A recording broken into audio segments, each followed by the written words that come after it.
If the Beis Yaakov girls shone in Eretz Yisrael, in America, in Australia, in England and France, if they built homes, if they were mechanchot, if they were principals, mothers, bubbies, alter bubbies, great-grandmothers, if they supported their husbands in learning, helped them in their business efforts, helped them be koveitim l'Torah, were backbones of communities.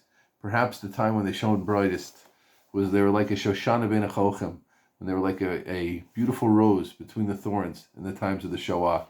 And it's well known, and there are books about this written by Pearl Banish herself has a book they call To Vanquish the Dragon about Beis Yaakov girls during and post the Holocaust.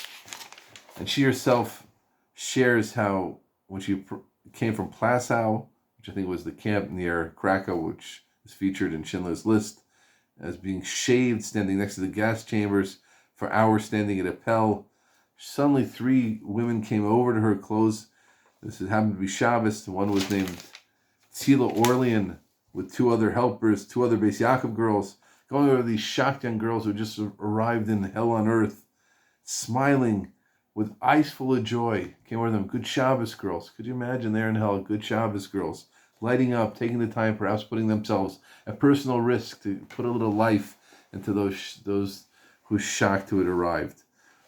And with this, we're going to close our sessions about Sarah Schenirer. Another story about that same Tzila Orlean. She was one of the great Beis Yaakov early teachers.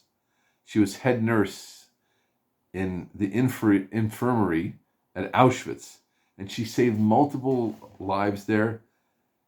And she had many Beis Yaakov girls with her who were ready to save lives at great personal risk. Just to one story to really show what she was doing. There's a 12-year-old boy named Jackie, who somehow in Auschwitz there was a men's camp and a women's camp. And this Jackie had somehow wandered into the women's camp. And she turned to him, listen to this, in the middle, Be'emek Havacha. All you know about us Jews is they're beat and degraded. Come every day and I'll teach you a little Torah, some Chumash. Can you imagine? What a perspective. Suddenly, during one of their sessions, the dreaded Dr. Kungel caught them, who was one of those who was doing experiments on Jewish girls, torturing, and he brought them to bunk 10, where he did his dastardly experiments. And he says to the child, what were you doing with Orlean? He knew her as a nurse. What were you doing with Orlean? And she said, first he turned to her, he said, what are you doing with him? He said, I'm getting him ready for his bar mitzvah.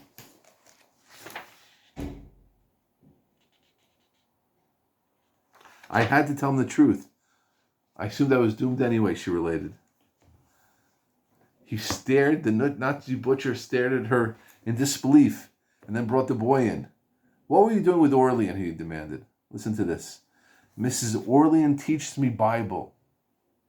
I learned about God and the world he created. She teaches me Jewish history and tells me stories about our patriarchs. I love it. And Mrs. Orlean is such a good-hearted lady. She always gives me something to eat when I come.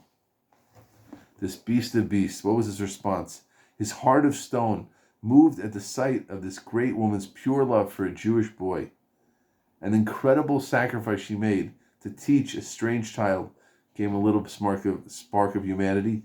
He had tears in his eyes when he dismissed us. He ordered her to return to the infirmary and assured her, I will not harm the boy, but he has to be transferred back to the men's camp. It's too dangerous for you and for him if he stays in the women's camp.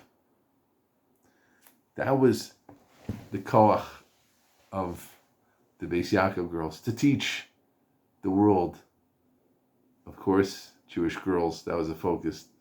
But to be, like we said, Sarah would say, a mamlechas kohanim goy kadosh, to educate, to shine a light of Kiddush Hashem on the whole world, to the extent that even a Nazi beast would be moved to tears and touch the little spark of humanity that was still left. And that is a prat, Yotzim in a klal, lamed al klal kulo. That small story, I think, shows everything that we've been discussing. What type of ruach Sarah Schenirer put into her girls, that a flame that she lit up, which lit up all of Europe, saved the Jewish world, and continues to shed its light. Ad Yom Hazeh. Yehi Zichra, and all of her Talmidot, Baruch, and we should learn from her ways and aspire to be her Talmidim and Talmidot.